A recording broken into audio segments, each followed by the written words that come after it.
Hey, Mike here. I just wanted to let you know that you can listen to Dark Poutine early and ad-free on Amazon Music, included with Prime.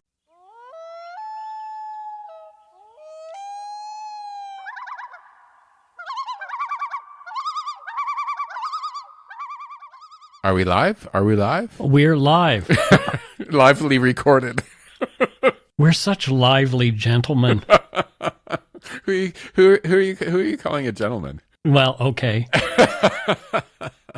Welcome back to Dark Poutine. I am Mike Brown. And this is Matthew Stockton. It is. How are you, Matthew? Has it been foggy where you are this week? No, I haven't been outside. Oh, jeez, Louise. Yeah, we've been covered in fog. It's a big weekend this weekend coming up. In my hood, Taylor Swift is going to be here for 3 days. Yep. There's a big ice hockey game and Cirque du Soleil is all happening the same night. So 55,000 Taylor Swift fans, a filled hockey arena, and a filled massive tent for the circus. Is that tomorrow when I'm going to be traveling downtown to see you? Far to duck, yes it is. Oh no. Yeah, lots of road closures, Mike. What I should probably do is take the SkyTrain. Park and ride, yeah. Matthew and I are going to the symphony. We are, and I'm wearing a cape. Matthew's wearing a cape, and I am not. The views, information, and opinions expressed during the Dark Poutine podcast are solely those of the producer and do not necessarily represent those of Curious Cast, its affiliate, Global News, nor their parent company, Chorus Entertainment. Dark Poutine is not for the faint of heart or squeamish. Listener discretion is strongly advised. We're not experts on the topics we present, nor are we journalists. We're two ordinary Canadian schmucks chatting about crime and the dark side of history. Let's get to it. Put on your toque, grab yourself a double-double and a Nanaimo bar. It's time to scarf down some Dark Poutine. You are responsible for obtaining and maintaining at your own cost all equipment needed to listen to Dark Poutine. Dark Poutine can be addictive. Side effects may include, but not be limited to, pausing and questioning the system, elevated heart rate, pondering humanity, odd looks from colleagues as you laugh out loud at work, family members not into true crime worrying about you. Positive side effects may include some perspectives and opinions that you disagree with, as well as some wokeness and empathy. If you don't think Dark Poutine is for you, consult your doctor immediately.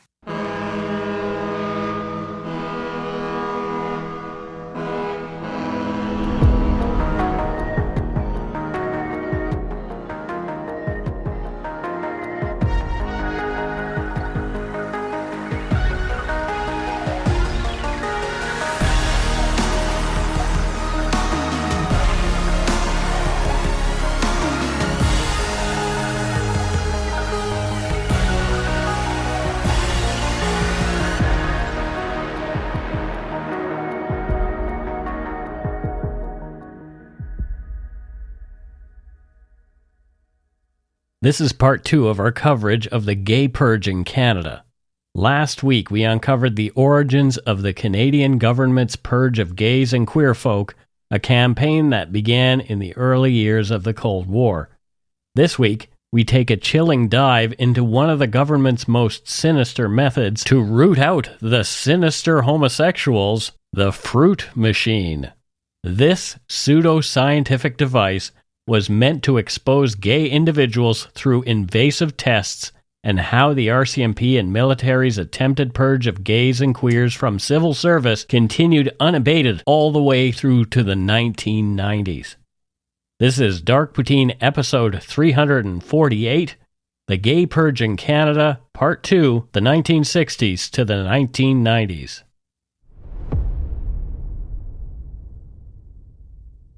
By the early 1960s, the RCMP faced a growing problem. Traditional surveillance methods such as spying on gay bars, recruiting informants, and conducting humiliating interrogations were becoming less effective. People were growing more cautious, finding ways to evade surveillance. The culture within the gay community was also starting to change at this time. A more organized community began to circulate information on what to do if the RCMP questioned you, stressing that you do not give them any names. By this point, fed up with the feds, people who gave names would often be shunned by the gay community itself in an act of self-preservation. They turned against those who turned against their own. Yeah, and I want to do a shout out to the lesbians here. Okay. So in one article I was reading, the police stated that lesbians were much more difficult to crack to give names. Okay. I freaking love lesbians. If I wasn't gay, I'd be a lesbian. Okay. Well, there you go. Faced with a growing solidarity within the gay community to stay quiet, the RCMP wanted to find new ways to identify gay individuals, hoping to bypass resistance and avoid the need for unreliable human informants. Their push was to find confirmed homosexuals, quote unquote, because once someone was confirmed, the full weight of the law could come down on them. RCMP Commissioner Walter Harvison stated that the whole point of what they were doing was to, quote, prevent engagement of homosexuals in the government service on the ground that they are practicing criminals under sections 147 and 149 of the Criminal Code of Canada, end quote. To do this, they needed proof, actual proof, that someone was confirmed as gay. There were 3 classifications that the RCMP had for homosexuals. Yes, of course, they had a classification system. This was systemic, structured discrimination. The classifications were suspected, alleged, and confirmed. Hey, do you want to know something funny? Yeah. When I was young, and I'll talk about sort of a lot of what I learned writing these 2 shows. When I was young, we used to have this joke, is he a confirmed homosexual? Okay. Somebody go, I confirmed it, right? And I didn't know where that came from. It actually came from this. Oh, wow. Yeah. So it became a joke within... Yeah, and for another generation who didn't know where it came from. That's interesting. I kind of like that stuff. Yeah. Once again, it's just taking it back. Yeah. Just so you know, Mike, I am a confirmed homosexual. You're confirmed, are you? I'm confirmed. Justin confirmed that for you? I've had a confirmation. Yes. My friend Moyed, who messages me often, has a joke that goes, I'm not gay, but my boyfriend is. People became suspected homosexuals through surveillance by police, being spotted coming to or leaving gay bars, being seen in and around gay cruising areas, or being spotted with other gays. People became alleged homosexuals when they were named in interrogations. In order for someone to be classified as confirmed, they either had to confess or be convicted of sexual deviation by a court. Once someone was confirmed, they became considered an official homosexual by the Canadian government. Oh boy. And then actions could be taken against them, such as removing them from their position within the government, the civil service, the police, or military. Often, however, to not be outed, many would just resign from their posts rather than facing criminal proceedings and the surrounding publicity, which would result in having a hard time in finding another job or being ostracized by their family, neighbors, churches, and the straight community as a whole. The RCMP and government were finding that it was a long, laborious, inefficient process to get that confirmed status of the people they were arresting. They wanted to root out more gays, they wanted to do it faster and more economically. Then they decided, let's turn to science. RCMP Commissioner Clifford Harvison put pressure on the government to start researching how they could figure out scientifically who was gay. The RCMP, the Privy Council, the Defense Research Board, the National Defense Medical Center, and the head of psychology at Carleton University all joined forces to do it. In 1961 and 1962, Dr. Frank Wake, researcher and professor at Carleton University, and Mr. Don Wall of the Privy Council office first visited the USA to learn from the experience of the FBI, the CIA, and NSA in how they were dealing with their homosexual problem. Wall focused on learning more about interrogation techniques, which we'll hear about later, and procedures, while Wake focused on scientific methodology.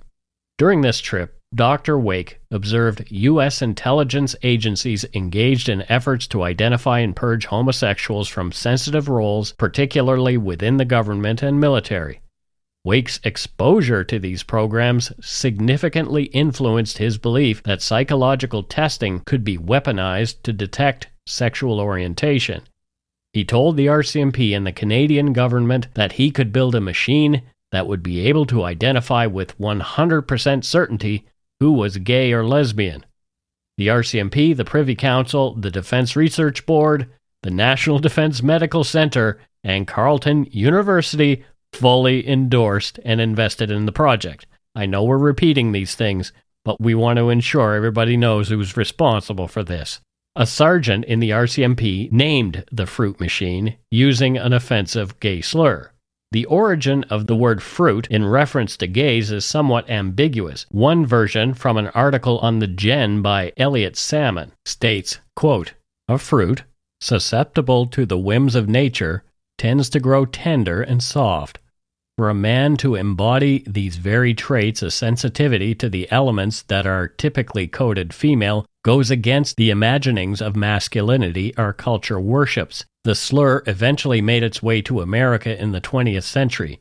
It had become tied to a new word, fruitcake. The phrase, 'you're as nutty as a fruitcake,' was used to describe people who had lost their marbles, had gone off their rocker, or, bluntly put, people who were seen to be crazy. At the time, homosexuality was considered to be a mental illness and could only be corrected through horrific procedures, which included lobotomies, electroshock treatment, and chemical castration. This is eventually how fruits became fruitcakes, and the psychiatric institutions where these sickening procedures took place were called fruitcake factories. Over time, fruit and fruitcake became verbal weapons that heterosexual people could use to remind queers that they were unacceptably different." End quote. Wake began developing the fruit machine, and as a professor at Carleton University, that gave him seeming credibility, though it was, in reality, a deeply scientifically flawed program. Beyond the fact that it was simply morally flawed and quite evil. It's a pretty evil thing to be developing. Yeah. Ugh. This is how the machine worked, or rather, as we will see, how it didn't work. The person suspected of being gay was strapped into a chair. Their eyes were held open with clamps, and electrodes were attached to them. It sounds like Clockwork Orange. The fruit machine was intended to measure involuntary physical responses thought to be indicative of sexual orientation. Participants were presented with images deemed provocative for heterosexual or homosexual men, and the images included photos of both men and women, often nude or suggestively posed. A key measure was pupil dilation, which is a natural physiological reaction to arousal or interest. The machine used cameras to record the subject's eyes, monitoring for pupil dilation when they viewed specific images. The electrodes were meant to measure galvanic skin response, which detects sweat gland activity as an indicator of arousal or nervousness. Heart rate monitors were also used to detect any changes in pulse when viewing the images.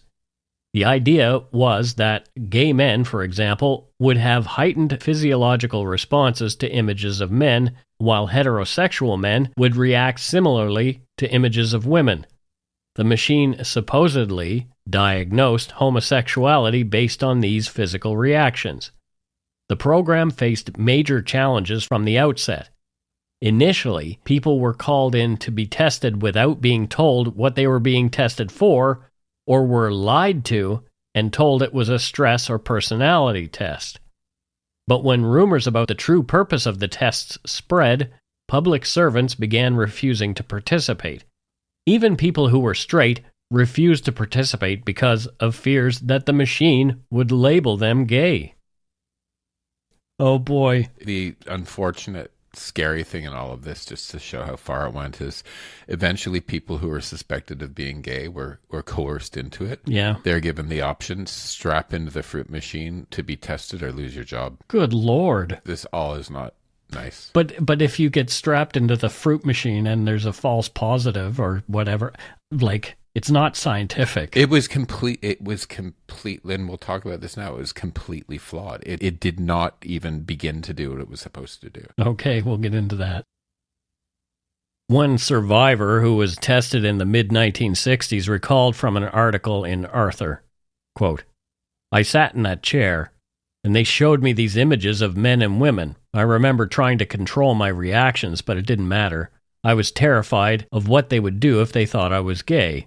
They weren't just testing us, they were trying to ruin us." End quote. Here's the real kicker. The thing didn't even work.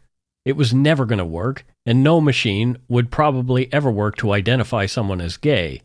From the Calgary Herald, quote, "The machine required precise calibration, but even then it couldn't reliably account for variations in body type or individual responses," explained one researcher involved with the study. It quickly became clear that the results were neither consistent nor scientifically valid, end quote.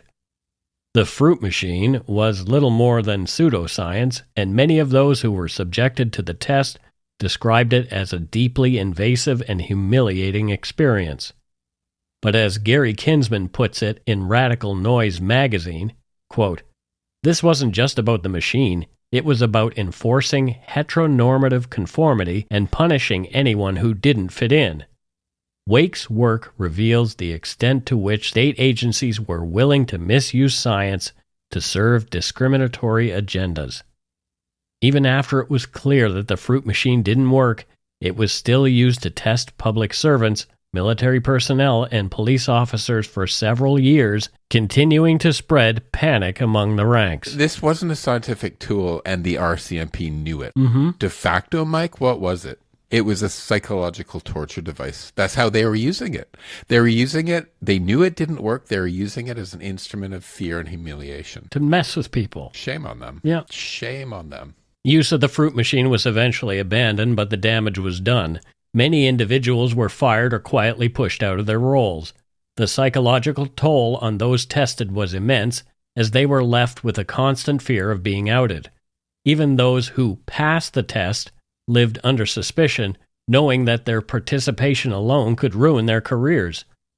The RCMP, being the homophobic organization it has tended to be for the majority of its existence, destroyed many of the files related to the fruit machine in the 1990s, with many believing this was done to avoid legal repercussions. Of course, they did it saying, well, they're old files, we don't need to keep them around. And also to make themselves altruistic, there's always the, we did it to protect people's privacy. Baloney. Effectively, the RCMP destroyed evidence to ensure they couldn't be sued and ensuring that victims received no justice and little recognition for the trauma they endured. No RCMP officers were ever arrested, let alone charged or convicted for this psychological torture. As for Carleton University, where Wake was head of psychology, when confronted by students at the university who learned about the fruit machine, this happened, I think, 2016. You'll talk about it. We really got this tone-deaf sort of non-apology that didn't even reference it, and a comment from the university president that I found personally enraging. Okay, let's read what enraged Matthew here. This is from the Ottawa Citizen in 2016. Quote, "Last week, 3 students publicly asked the university's president, Roseanne Runt, to issue an apology for what Wake did. The students also want the university to erect a small monument on campus so people will learn about and discuss what happened back then." It goes on to say, quote, "Yet on Monday morning, as part of an end-of-year message to the university, Runt said individuals can offer sincere apologies for the error of those who came before us and should commit themselves to peace, nonviolence, and respecting others. She said, quote, "I personally express my deeply felt apology for the ignorance, prejudice, and cruelty of humans over the centuries the world over. If members of the Carleton University community in the past promoted any sort of prejudice, I sincerely reject this," she said. Gee, that sounds committed to whatever issue you're talking about that you don't even really talk about. She also seemed to reiterate what she told Post Media, which is that professors are free to do what they want outside of the university. Quote, "I also respect the freedoms of expression all enjoy, both as part of their academic work and outside of their employment with Carleton, and note that the university is not responsible for activities done outside the purview of the contracts of employment." End quote, she said. Well, it made me mad too. How about that? Okay, so what enrages me, Mike? First of all, notice how she makes sure she states that it's a personal apology. So not an official apology from the university, right? And she does it in this meaningless, pathetic apology for cruelty the world over the centuries, right? These students were trying to find out about something specific, right? Yeah. And what I found astounding in all of this is she's suggesting potentially that the creation of the fruit machine and the participation of Wake in purging gays was freedom of expression. Right. Right? So she either didn't research or understand what the fruit machine was and what a horrible impact it had on all of us. And she did, or she didn't care. I don't know. Maybe she didn't look into it. But I'm reading that sort of as she's respecting the freedom of expression for him to make this machine to torture gay people. Mm-hmm.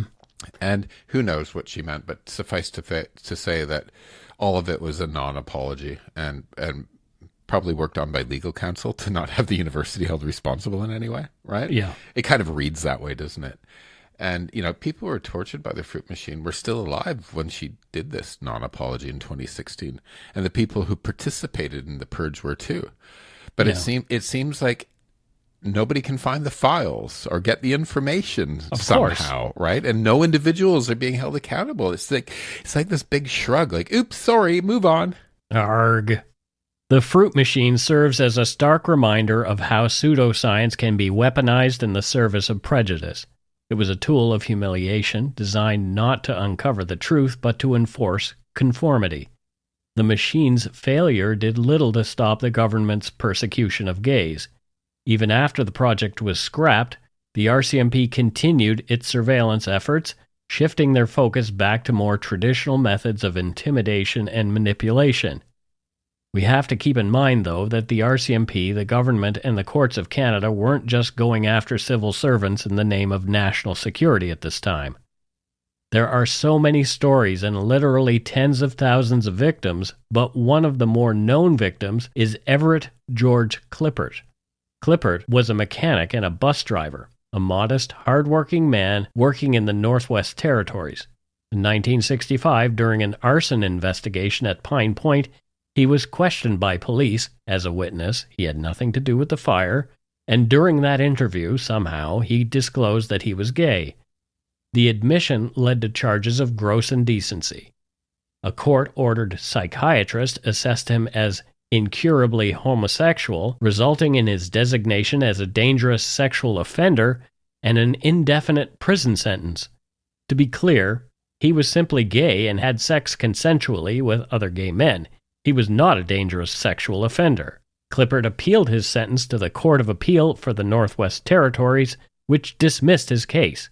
He then took his appeal to the Supreme Court of Canada, which upheld his dangerous sexual offender status, effectively endorsing his indefinite imprisonment for consensual homosexual activities. The Supreme Court's decision sparked public outcry and intensified discussions about Canada's laws on homosexuality. The case caught the attention of then Justice Minister Pierre Trudeau, who introduced Bill C-150 in 1968. The omnibus bill proposed, among other reforms, the decriminalization of private consensual homosexual acts between adults, and the bill was passed in 1969. Trudeau famously stated, "The state has no place in the bedrooms of the nation," end quote, a declaration that would become one of the most quoted lines in Canadian political history. These changes decriminalized private, consensual sexual acts between adults aged 21 and over. While groundbreaking, the reform was limited. It applied only to a narrow set of circumstances and left many aspects of gay life criminalized or stigmatized. Despite the legal reforms, Clippert remained imprisoned until July 21, 1971. He lived quietly after his release and passed away in 1996. That one made me sad. Let's take a quick break here.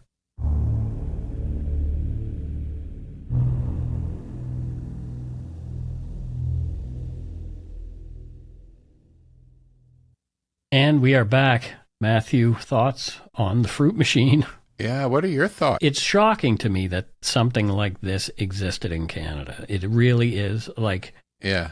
I mean, I knew about it. It was something that I had read up on, but it wasn't until I started this podcast that, that landed in my realm. I wouldn't have probably ever known about it had I not started looking into weird Canadian things. Yeah, and it's just incredible how Really, the RCMP does not, again, we said this yesterday, but they were a law unto themselves. They just kept going. Yeah.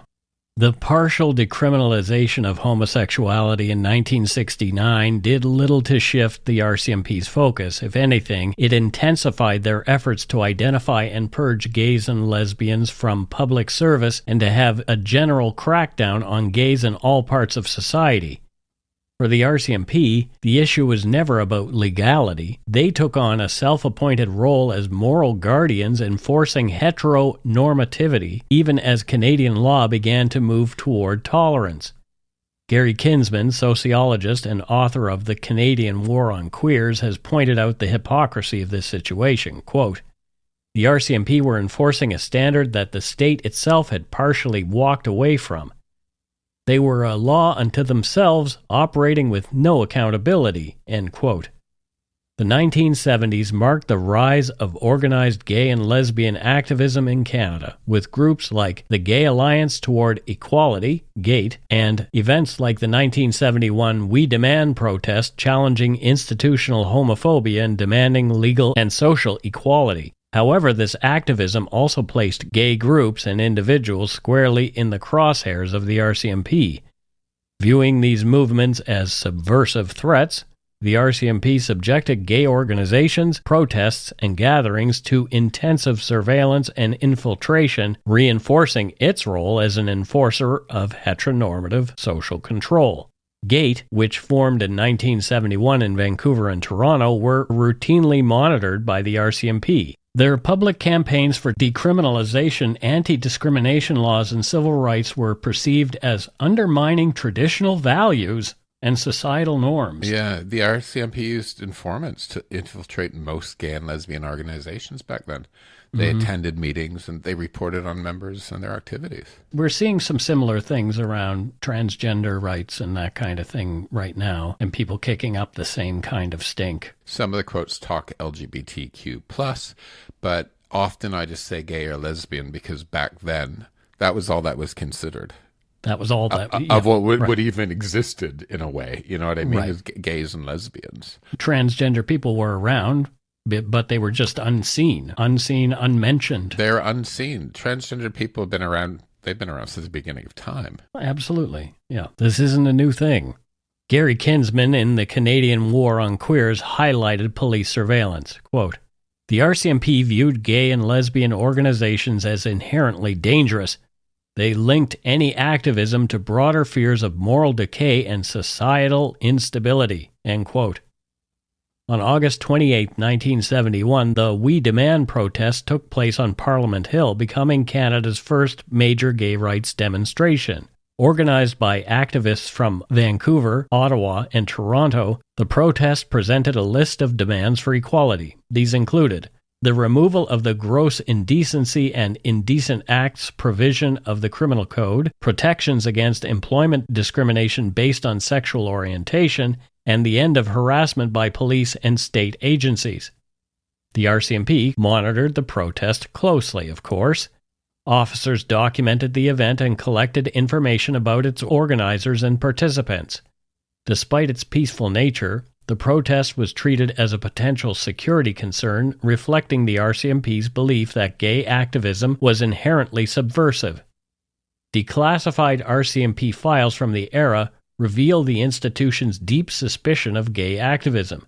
Reports often framed activists as subversives or moral agitators, even when their activities were peaceful and lawful. These reports illustrate how the RCMP conflated gay advocacy with broader fears of social and political upheaval. The RCMP's relentless pursuit of queer people as supposed security risks came at the expense of addressing legitimate threats to Canadian national security and public safety. The obsession with rooting out queer people diverted resources and attention away from more pressing and credible issues. This fixation reflects how institutional homophobia overshadowed rational policy-making and operational efficiency within the RCMP. The Cold War saw credible cases of Soviet espionage within Canada, including attempts to infiltrate key sectors such as telecommunications, energy, and technology.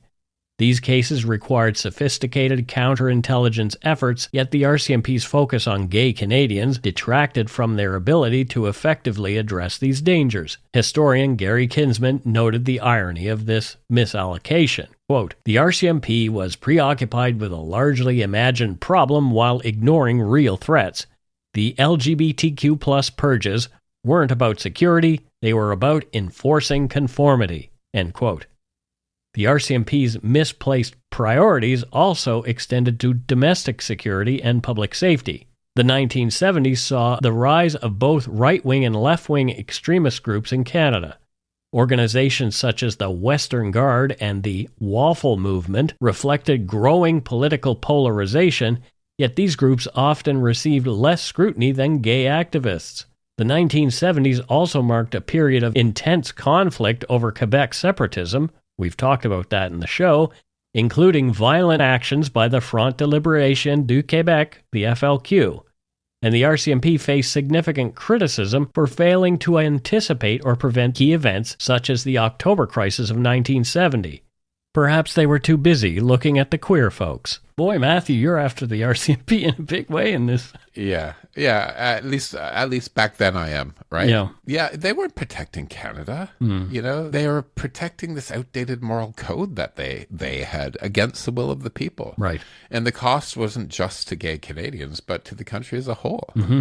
Even gay social events were treated as targets in the 1970s. Women's dances, fundraisers, and community gatherings were observed by plainclothes officers. Reports on these events often included names of attendees, further exposing individuals to professional and social risks. Public servants were still monitored, and those suspected of being gay faced ongoing harassment.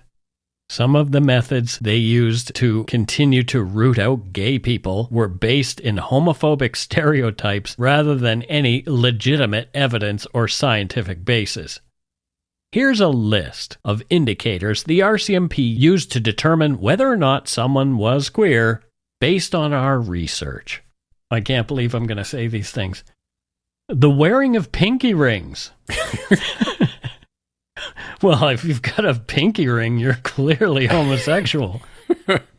Driving a white convertible, using specific words like trumpet or other terms perceived as coded gay language. What the heck is trumpet? No idea. I'm going to play your trumpet? Is that... I'm going to start saying trumpet more often. Okay. Displays of effeminate behavior, that's in quotes, or gestures. Well, oh boy. Such as crossing legs in a certain way, being seen in the company of openly gay individuals was considered incriminating. Uh-oh. And Mike, you're in trouble, buddy. I have a lot of gay friends. Having non-masculine hobbies such as dancing, theater, or artistic pursuits, I'm in big trouble here. All of these things. Even the way someone walked, sat, or gestured was analyzed for perceived feminine traits. Yeah. So the absurdity of this, Mike. Yeah. Right? It just shows the extent to which institutional homophobia distorted the RCMP's priorities during the purge. This is just absolute insanity. Yeah. White convertibles? The use of the word trumpet? Like, come on. An affinity for Liberace, maybe. Right. Like, oh, you're going to the symphony with me tomorrow. Yeah, I'm night. going to the symphony with a cape-wearing man tomorrow. I must be a homosexual. All through the 1970s, despite the 1969 decriminalization of homosexual acts between consenting adults in private, the RCMP and local police forces across Canada continued to target gays through surveillance and arrests.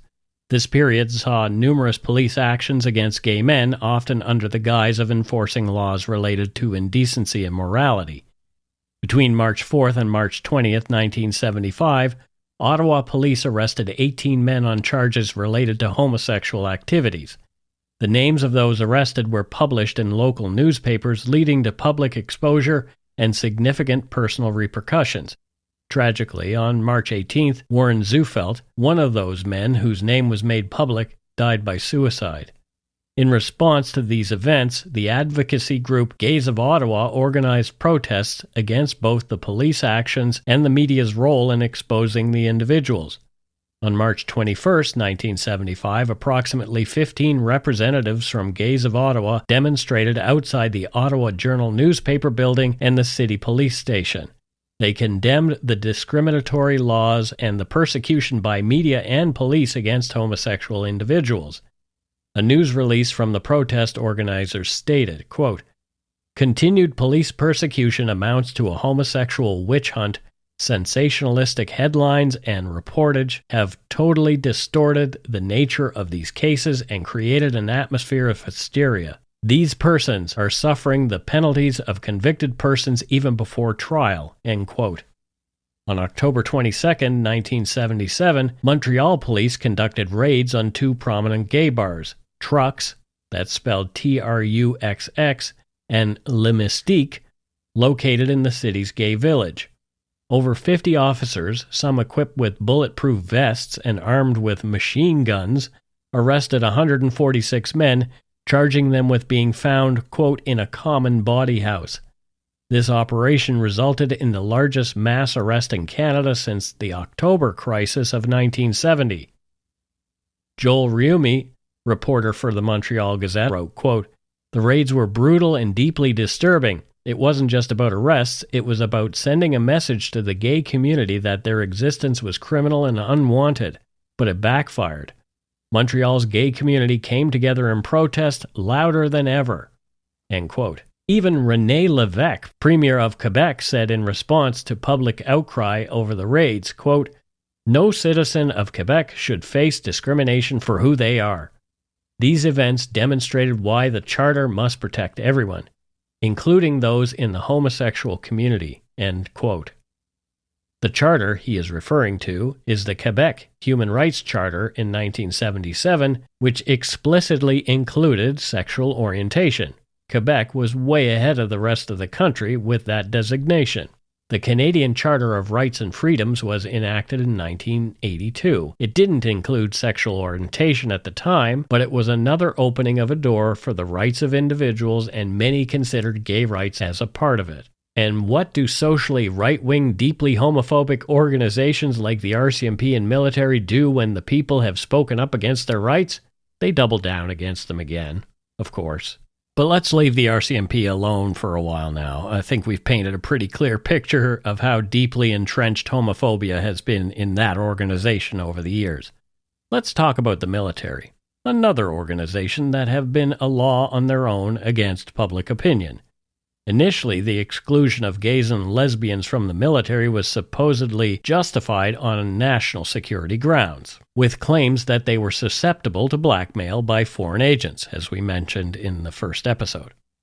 However, as societal attitudes evolved and such arguments lost credibility, the rationale shifted to concerns about unit cohesion and team morale. This change revealed that the underlying issue was institutional homophobia rather than legitimate security concerns.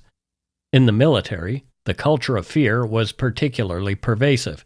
Individuals were dismissed without explanation, and those who tried to challenge their dismissals were met with silence or further harassment. One woman who served in the Canadian military at the time described the trauma she endured during her interrogation. From Arthur newspaper, quote, "They blindfolded me and took me to a shack. They started asking me questions about my sex life, my relationships. It wasn't just about getting answers. They wanted to break me. They wanted me to confess to being a lesbian so they could get rid of me. I was 19 years old. I didn't know how to fight back." End quote. The military's purge was relentless. Women who were suspected of being lesbians were often discharged without any formal charges being brought against them, leaving them with a dishonorable discharge that followed them for the rest of their lives. Yeah, and I did so much research, and there's so many victims, right? I could have done a 12-part series on the purge here, right? It's one of these cases, if you will. You know how hard it is to do cases when you can't name all the victims? Right. Like, this is in the tens of thousands, right? Mm-hmm. And I read many stories of people, and I wanted to put them all down, but just a summary, like people being blindfolded and taken to secret locations to be interrogated about their sexuality. One case I was reading is military police who were investigating this guy for something else saw too many birthday cards from men. So they hauled him in to ask him about his sexuality. Oh, well, you got to be careful with those birthday cards. Right. And so that's ridiculous. To the total other extreme is one woman who talked about being gang raped by fellow soldiers during an interrogation to show her that she just needed to experience real sex. Oh, gross. It's just person after person after person after person have these stories. Yeah. One well-documented case is that of Martine Roulois. In 1983, at the age of 19, she enlisted in the Canadian Armed Forces with aspirations of becoming a medical assistant. However, her military career was abruptly derailed. After completing basic training, Roulois was stationed in Quebec and later transferred to CFB Borden in Ontario. While at Borden, Roulois was arrested after it was discovered she was dating both women and men. Despite this, she was allowed to complete her course and was subsequently posted to the National Defence Medical Centre in Ottawa. In December 1984, at the age of 20, Roulois was arrested a second time, subjected to interrogation, and dismissed from the CAF under the pretext of being a sexual deviant. Reflecting on this period, she stated in the Times Colonist, quote, "I was arrested twice, then sent to a psychiatrist, and then finally dismissed. That was really, really hard for me. I was 20. I didn't know if I was gay or not. I don't think it was important at that moment. So kicking me out like this, I didn't want to tell anybody. I was ashamed." End quote. One woman who refused to silently leave the military became a national hero. In 1989, Michelle Douglas, an officer in the Canadian Armed Forces, was discharged after a lengthy investigation into her sexuality. Douglas, however, refused to go quietly. She sued the military for wrongful dismissal, and in 1992 she won her case, thus ending the military's formal ban on LGBTQ+ service members. Douglas's victory was a turning point in the fight against the Gay Purge, but it came too late for the thousands of individuals who had already lost their jobs, their dignity, and in some cases, their lives. It wasn't until November 28, 2017, decades after the purges had ended, that the Canadian government finally issued a formal apology for the systemic persecution of LGBTQ+ individuals. Prime Minister Justin Trudeau stood before the House of Commons and delivered a heartfelt apology. Quote, "For the oppression of the lesbian, gay, bisexual, transgender, queer, and two-spirit communities, we apologize. On behalf of the government, Parliament, and the people of Canada, we were wrong. We are sorry, and we will never let this happen again." End quote. Yeah, so an apology that was long overdue. For many survivors, it was a moment of validation and an acknowledgement of the pain they had endured. And, I watched that apology and I think he actually had tears in his eyes. He felt it. Like as Prime Minister, he felt it. My worry is that we can still backtrack. Yeah, if there's a change in government, maybe there's a change in the way things get done, which is terrible. But Michelle Douglas reflected on the importance of the apology in a 2018 interview in the Arthur newspaper. Quote, "The apology was important, but it can never erase what was done. We lost so many good people who had dedicated their lives to serving their country only to be betrayed by the very institutions they had sworn to protect." End quote. In addition to the apology, the government established a $145 million compensation fund for the victims of the purge. This fund was designed to provide financial restitution for those who had lost their jobs, pensions, and careers as a result of the purge. For many, the emotional wounds of the Gay Purge never fully healed. While some found ways to rebuild their lives, others were left with a deep sense of loss and betrayal that haunted them for the rest of their lives. Let's go back to Martine Roulois, the woman who felt shame all those years ago because, well, she's awesome. In 2023, she was appointed a member of the Order of Canada in recognition of her unwavering advocacy for diversity, inclusion, and equity within Canada's LGBTQ+ communities. On November 11th of this year, 2024, Roy laid a wreath at Montreal's Remembrance Day ceremony on behalf of LGBTQ+ veterans who suffered during the Purge. She emphasized the importance of this act, stating, quote, "We are important, and the queer people that fought for Canada are important," end quote. There's so many heroes in this, like Martine is one of them, going from that point of just being ashamed when she was young to becoming this member of Order of Canada and standing up for gay rights. Yeah. This was an emotional few episodes for me to research and write, right? Yeah. You know, to be honest, first, Mike, I was actually angry with myself for not knowing the details of what happened to us gays and lesbians. Not just in the 50s and 60s, but well into the time that I was out as a gay man. Yeah. Right? And I'm sure some of the women in my research went to the Halo Club, which is a club in London, Ontario, or Bannisters. I'm sure I met some of these women, right? Probably, because I started going to gay clubs when I was quite young.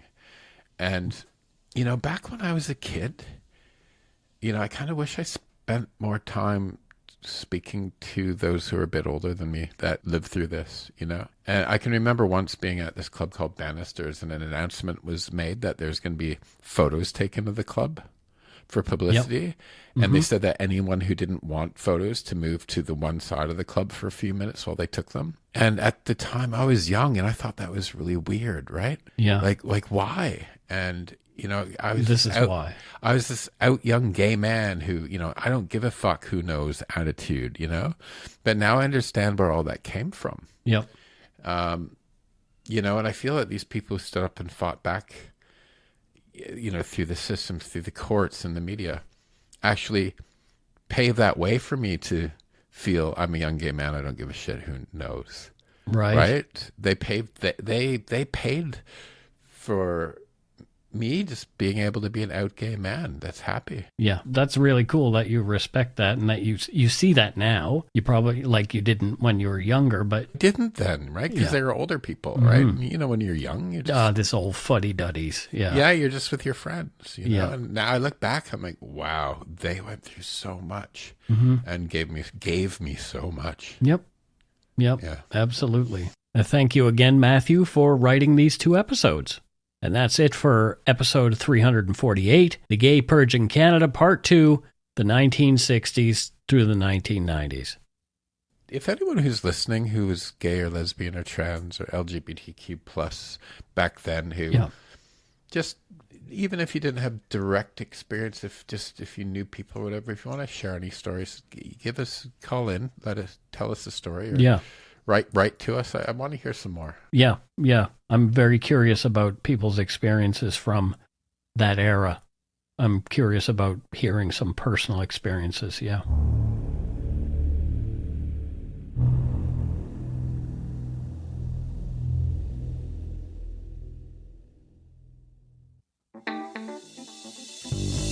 That's right. It's time for voicemails.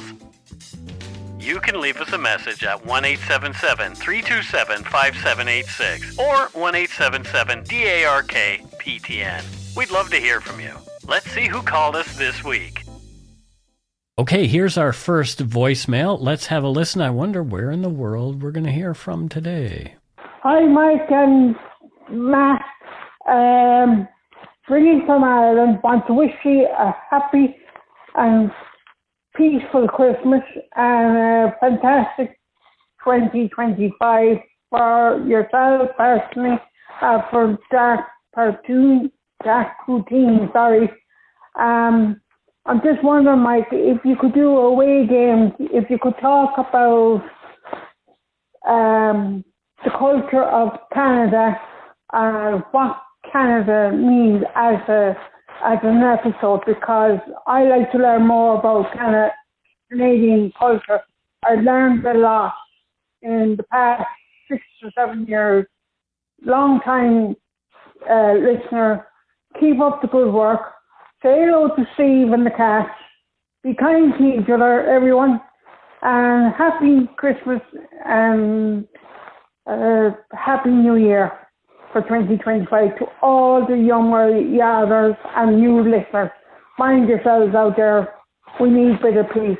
We had nothing but bad news this year and the last couple of years. We need something positive.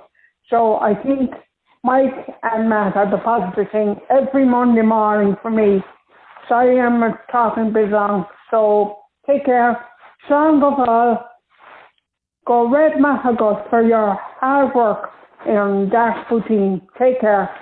Bye. Karen from Ireland. Bye. So that call was from Ireland, and even though I'm half Irish, I was having trouble understanding what she was saying. Well, it was a crunchy phone line. Crunchy phone line from way over there. I love her already, and thank you so much. Yeah, she mentioned the Yumber Yard, so Karen's probably in there. So thank you for all the kind words. Yeah. That was. Did she call us little nippers? I think she did. That's fantastic. Anyway, yes. Merry Christmas and happy holidays to you over there in Ireland. That's much appreciated. Thank you, Karen. We have lots of Irish friends here in Vancouver. We absolutely do, yeah. Yeah, I've a few Irish folk who are coming to my Christmas party that you'll be at. I'm looking forward to that. I liked your little invitation that you sent. It was cute. Yeah.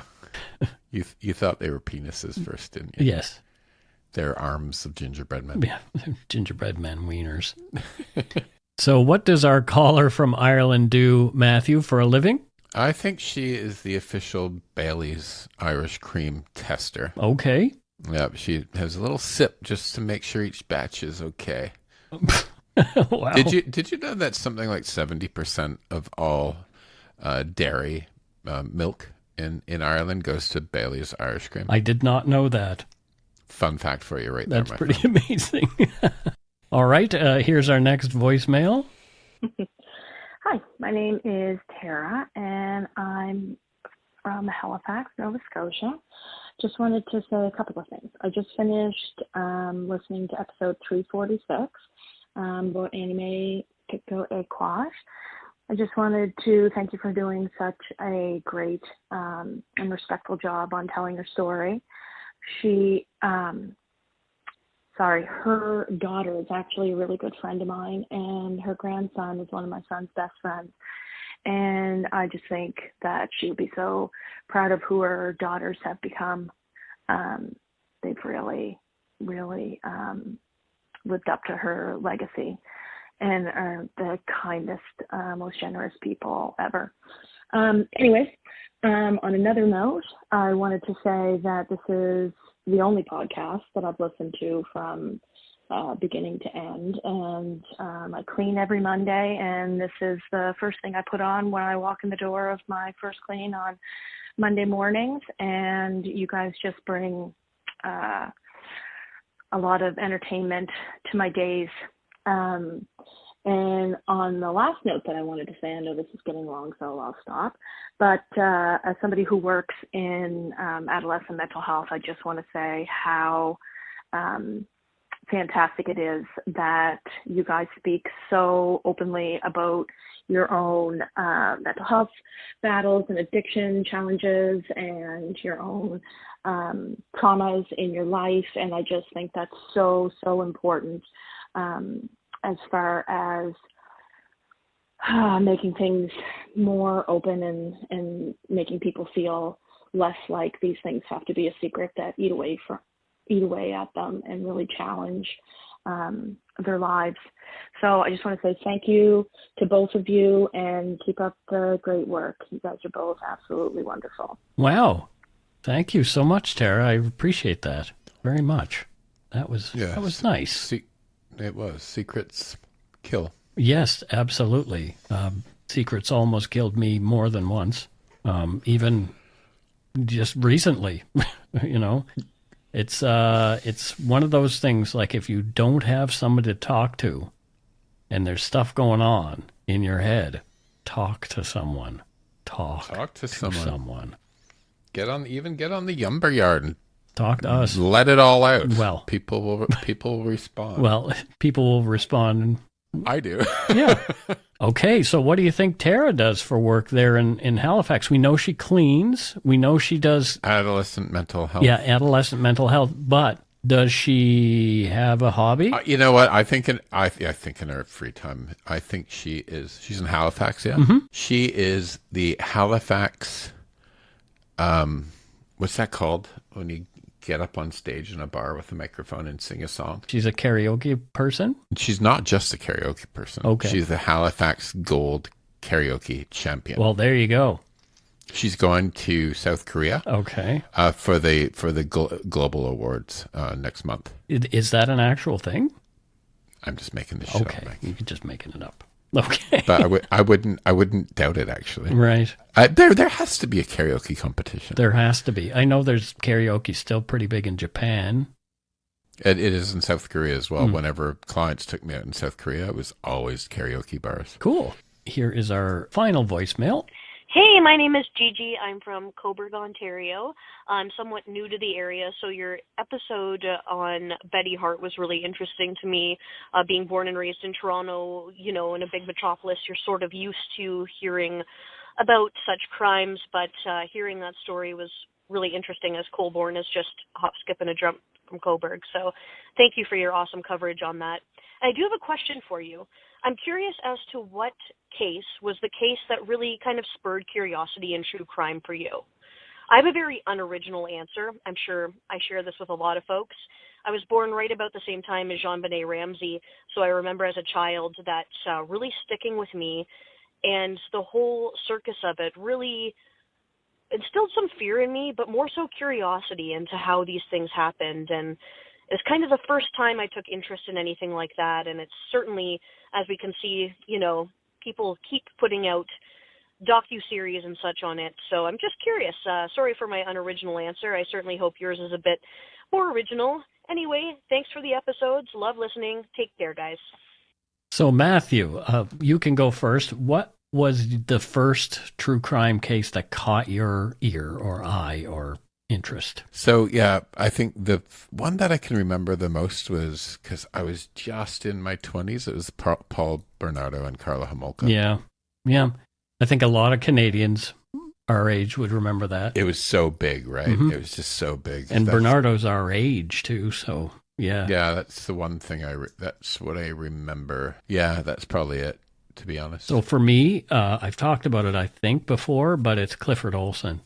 So right after the stuff I talk about in episode 10, pretty much the next month is when Clifford Olson was arrested for doing the stuff that he did here in British Columbia. And I related to his victims in a big way. So I think, that case, the Clifford Olson case, is the one that got me interested in true crime. I think Gigi has a great voice for radio. I'm going to give her a job as CBC radio host. Oh, CBC. Yeah, she actually has a CBC radio host sort of voice to me. Okay. Gigi, if you're not in radio, you actually have a fantastic voice for it, just so you know. Yeah, you should do something with your voice for sure. CBC Radio. This is Gigi. This is Gigi on CBC. It's a whole bunch of letters. GGCBC. GGCBC. Yep. ASAP. ASAP with Gigi on CBC. Oh boy. Yeah. It must be getting close to the holidays because I'm getting a little weird. Cuckoo in your Cocoa Puffs? Yeah, I'm a little cuckoo. Yeah. You know how it goes. That's it for this week's voicemails. Again, you can leave us one at 1-877-327-5786 or 1-877-DARK-PTN. We'd love to hear from you, even if it is just to say hi and to tell us to go shit in our hats. If you're stumped for what to chat with us about, a quick story is welcome. We don't have any patrons or donut money donors, but we know everybody's hoarding their cash for Christmas time, spending their money on Christmas gifts. Mike and Matthew don't need donut money. Anyway. Steve needs some treats. Steve needs treats. I never know what to get him because he's so specific at being allergic to everything. So just anything except for beef, salmon, turkey, or chicken. So pork ears is good? Pig's ears? Yeah. Okay. Kind of gross, though. Because, they make a mess. Yeah. Thanks to all our patrons and Donut Money donors, past and present, for your generosity. It helps to keep the show going. You can become a patron of Dark Poutine at patreon.com/darkpoutine. For a one-time donation, you can send us donut money via PayPal or interact using our email address, darkpoutinepodcast@gmail.com. If you don't already subscribe to the show, it would mean a lot if you did. You can easily find Dark Poutine on Apple Podcasts, Spotify, or wherever you listen to your favorite shows. If you haven't gotten yours yet, my 2 books are available to order via links on the Dark Poutine website or anywhere fine books are sold. And speaking of darkpoutine.com, check it out for show notes and other cool stuff. We'd appreciate it if you gave Dark Poutine a like or a follow on Facebook and Instagram. Most importantly, thank you for listening. Tell your friends about us. Word of mouth is a powerful thing. And that's it for this episode of Dark Poutine, so until next time, don't forget to be a good egg and not a bad apple. Bye, all. Bye.